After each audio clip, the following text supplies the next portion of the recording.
Hey everyone, welcome to Logan's Mosh Pit. Glad to have you here. Do me a favor and please subscribe if you haven't already.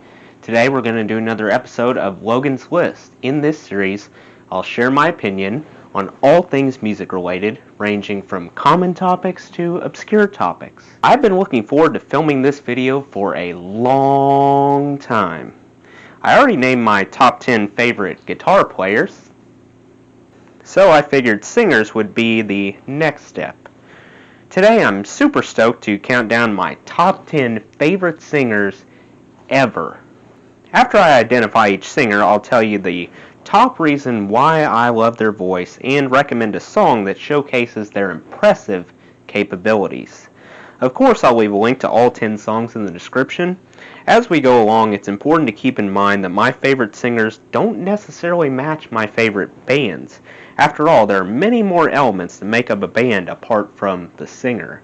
Now, let me throw out a few honorable mentions that almost but couldn't quite crack the top 10, including Wayne Staley from Alice in Chains and Mad Season, solo artist Sarah McLachlan, Chris Jericho from Fozzy, Tom Kiefer of Cinderella, and Jimmy Jamison from Survivor, Target, and Cobra.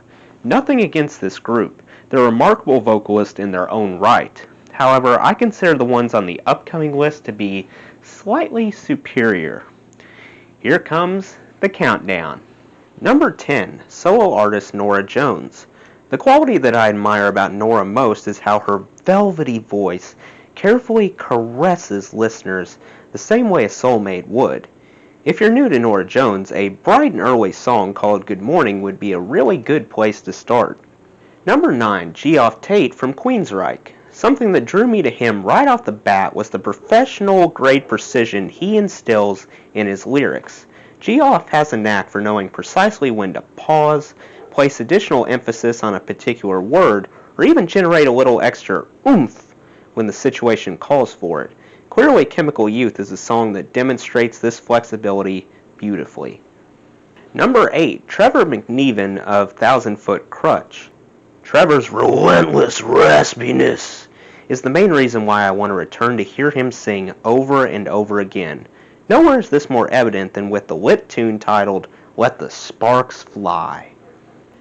Number 7, Whitesnake's leader David Coverdale. I'm completely flabbergasted by the immense control Mr. Coverdale is able to exert, no matter how rapidly his pitch rises.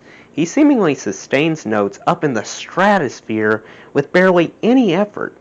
Nails notes lesser singers could only dream of reaching. Still of the Night is a fine example that features some of David's most stunning screams throughout his extensive career. Number 6, Janice Joplin, formerly of Big Brother and the Holding Company before becoming a short-lived solo artist, snuffed out too soon as a result of the infamous 27 Club. They don't call her the Queen of Rock and Roll for nothing. What absolutely floors me regarding Janice's voice is the unlimited power she seems to constantly have at her disposal. Like, how is it possible to squeeze that much power into one person's throat? Her forceful voice practically pushes you back. Don't take my word for it, just turn on Crybaby and you'll see what I mean. Number 5, Aerosmith's own Steven Tyler. Perhaps Steven's intelligence as a musician is his number one characteristic. He's a super duper smart singer, acquired a vast array of knowledge over the years. He provides a very pleasant pace. He doesn't rush, but he also doesn't delay. Instead, he goes at a consistent speed that probably occurs automatically, considering the length of time he's been performing. Also, he understands exactly how to pronounce words to get a desired effect. Not to mention how he goes to great lengths in order to get his point across. Steven's reliability and familiarity across the decades creates quite a comforting environment. If it ain't broke, don't fix it. Aerosmith's frontman embodies this wise saying. Leave it to Last Child to prove why he deserves to be here. Number 4, Mark LaBelle representing Dirty Honey. I believe that the sheer nostalgia attached to Dirty Honey's frontman makes his voice extremely special. In fact, I wouldn't be surprised at all if he secretly time-traveled straight from the 70s to present day. I can't help but smile when Mark opens his mouth because he reminds me that the influence of previous generations doesn't fade away. the torch they carried simply gets passed to someone else.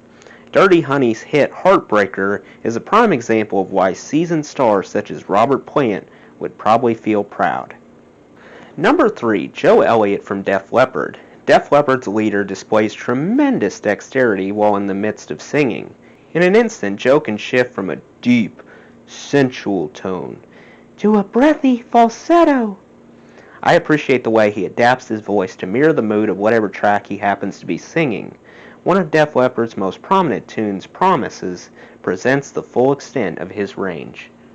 Number 2, Chris Cornell of Soundgarden, Audioslave, and Temple of the Dog.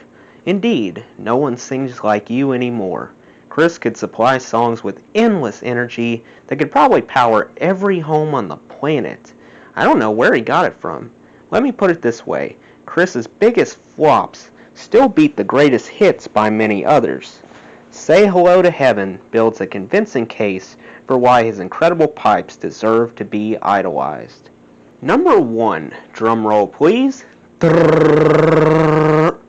Adam Gontier from 3 Days Grace and Saint Asonia. Arguably the best aspect of Adam's 1 in a million voice is the colossal amount of emotion he injects into every word that comes out of his mouth. He truly sings what he means and means what he sings. In my opinion, it's definitely more than enough to propel him into first place. Adam's on a totally different level. If his shuddering sorrow, sewn into Last to Know, doesn't make you bawl like a baby, I don't know what will. Well, that's my list. What about you? Who's your favorite singer/singers? Comment your own list down below. That does it for today's video, guys. I hope you enjoyed. Make sure to like, comment, and subscribe if you haven't already. I really appreciate the support. I'll see you next time. Till then, rock on.